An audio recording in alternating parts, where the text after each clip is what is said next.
เอ็ดห้าอาตมาบัดได้มีช้อยให้เลือกนะ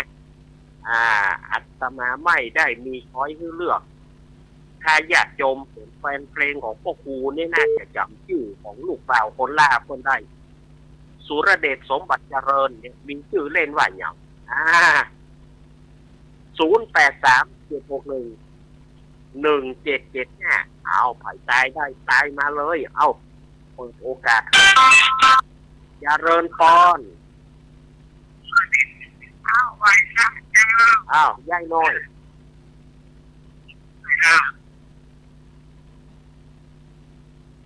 อ้าวยายหน่อยว่าจะได้เออ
ยายน้อย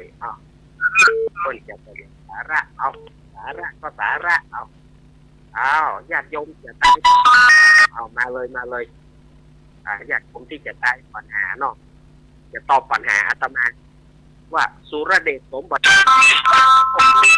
ชื่อเล่นว่าอย่างเจริญพรแม่สีทอนเปรมจิตฟังอยู่จะตอบปัญหาก็อนุโมทนาบุญขอได้บุญนักๆเนอะ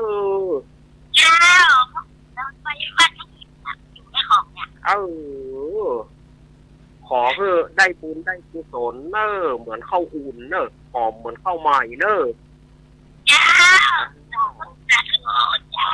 สาธุเอาบุญปักเพื่อลูกเนนตัวสาธุแม่สีทอนอ้าวไผ่จะตอบพ่อหลวงพงพ่อหลวงพงไหมพ่อหลวงพงใดเน่เนาะหรือว่าแม่อารีต้นเปาไอเอกพะเยาบรรดาเหล่านี้เป็นพอเพลงหรอกอาตมาอยากถามว่าคุณสุรเดชสมบัติเจริญเนี่ยมีชื่อเล่นว่าอย่างลูกล่าของพ่อครูสุรพลนี่นะเอาใต้ปัญหาทุกสมองกัน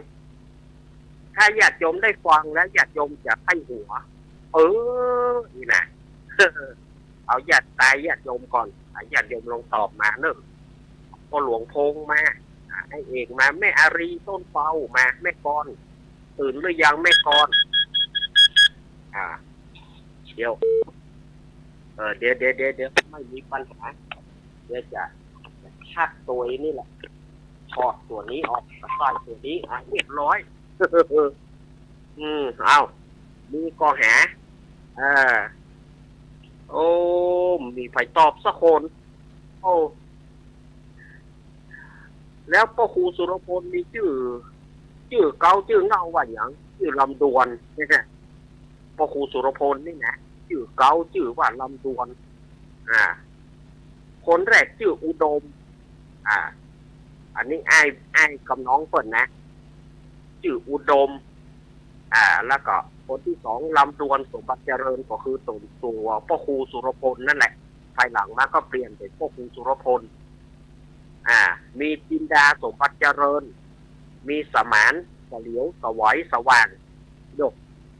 อันเนี้ยก็คืออันนี้พี่น้องเปิ้ลนะแล้วก็ลูกเปิ้ลนั้นที่ได้กับแม่สีนวลนั่นก็สมพงษ์แอดสุรชัยอุ้มสุรชาติ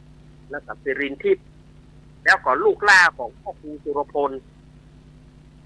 สุรเดชสมบัติเจริญโอ้มีใครตอบได้สักคนอาตมาจะบอกสายแล้วเนอะเพราะว่าเวลามันจะหมดละเมื่อบ่มีไผ่ตายอาตมาก็จะเฉลยเฮ้อเนอะเอาอาตมาจะเฉลยเฮ้อเอาปีก่อนสุรเดชสมบัติเจริญมีชื่อเล่นว่ากิ้งก่องสุรเดชสมบัติเจริญนี่นะเพิ่งเสียชีวิตไปเมื่อ2 ปีนี่นะมีชื่อเล่นว่ากิ้งก่อง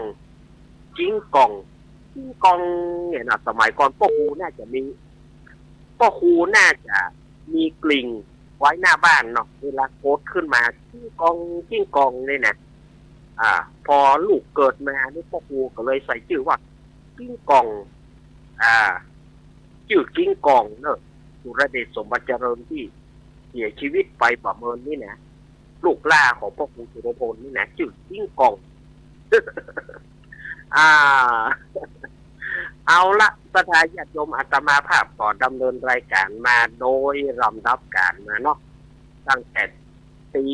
3มาจนถึงประเด็นนี้4:25 นาทีต่อจากรายการอาตมาก็เป็นรายการของหลวงพ่อท่านพระครูวรธรรมนาถหรือว่าท่านพระครูสมศักดิ์อัคคธรรมโมเจ้าคณะตำบลสันติสุขเจ้าวาดวัดหนองเหียงตำบลสันติสุขอำเภอดอยหล่อจังหวัดเชียงใหม่เปิ้นจะมาต่ออาตมาเนี่ยขอกับอาราธนาปล่อยสัญญาณมาได้เลยนะครับขึ้นสู่ธรรมะเที่ยวเนาะขึ้นสู่ธรรมะได้เลยนะครับขึ้นสู่อาจส่งได้เลยเนอะครับเนอะอาตมาลาไปก่อนเอาไว้โอกาสหน้าฟ้าใหม่ก้อยปะกันเนี่ยใหม่เนอะวันนี้โจบดีโจบเป็นของสถานญาติโยมไปวัดไปวาวันนี้ขอได้รับส่วนบุญกุศลเหมือนกันจุผู้จุคนเนอะอภิวาทนาสีริสานิจังวุฒาปัจจายิโนจัตตารโอธรรมาวัฏันติอายุวันโนสุขังพระลัง